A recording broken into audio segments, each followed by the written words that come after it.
Hey there, Susan Joseph checking in. Newest video is for parents and preparing your children, young or even a little bit older, for a move because it can be kind of disturbing for some children. You'd be very surprised. Some are very excited, some do not want to move at all. So, just some little hints for you here to try to make that transition a fun one for all of the children involved in a move. Moving ranks within the top 10 of the most stressful events. Add children to that, and wow, it can be very tough.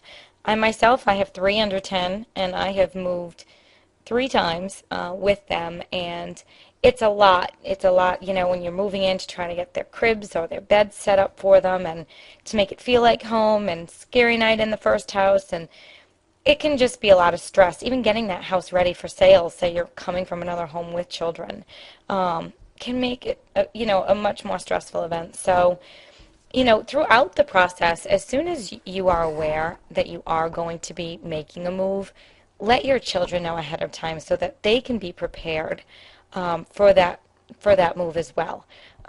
So, depending on their age, sit with them, discuss what's going to be great about going to this new place. Is it going to be, a new school?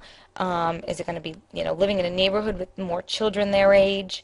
And also address any concerns that they have. Maybe they're concerned that they're not going to get to see their friends anymore from their current school or their current neighborhood. And, there are a lot of ways that you can kind of get around that depending on the age of the children.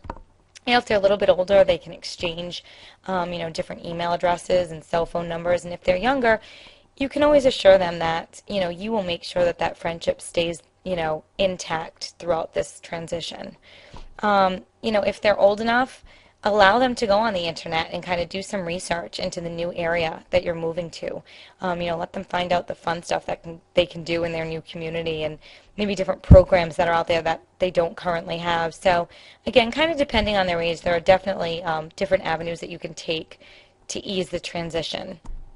A lot of us, when we go to make a move, think that now is a great time to kind of go through that toy box in that closet and kind of get rid of all the junk and sell it at the yard sale or what have you. Now is really not the time. You really want to try to keep everything that they currently have throughout this, because you don't want them to get there and kind of be resentful that when they got to their house, all of their toys are missing. So try to keep those old toys, as difficult as that is. I'm sure you can sneak a few here and there, but really now is not the time, as much as instinct may tell you that it is. Pack their toys and their belongings as close to the end as you possibly can, and certainly leave out anything that's really special to them, and just kind of throw it in the car or the trunk, on the way to the new place. So try to leave their stuff for as long as you possibly can.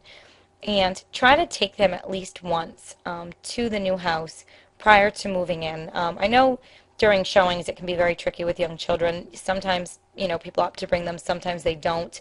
Even at that point, it's still very tough for a child to know which bedroom may be theirs or what have you. But try to take them at least one time to the new house to kind of get comfortable and get really excited about the move.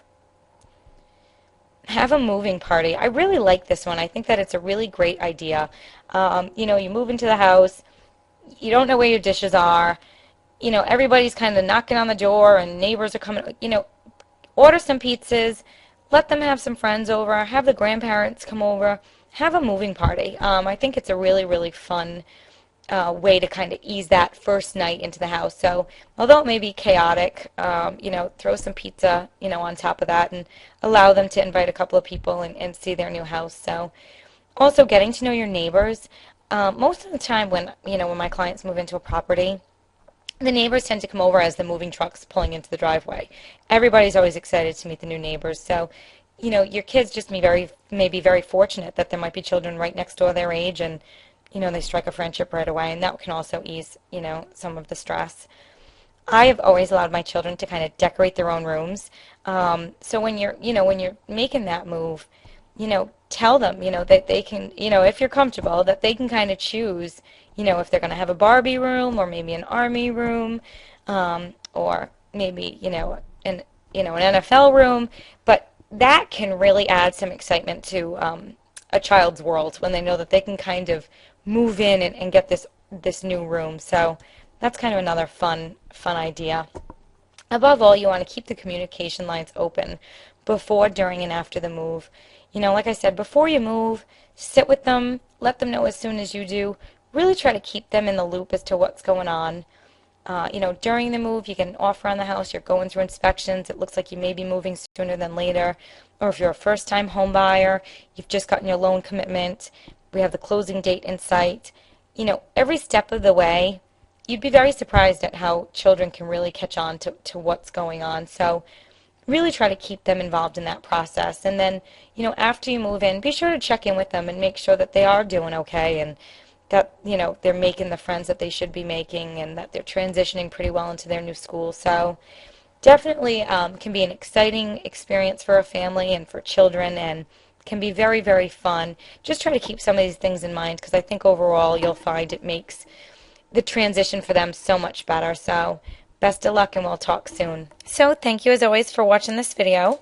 I'm going to sign off for now. Please feel free to give me a call at any time on my cell, 401-678-0576 if I can help you out in any way at all.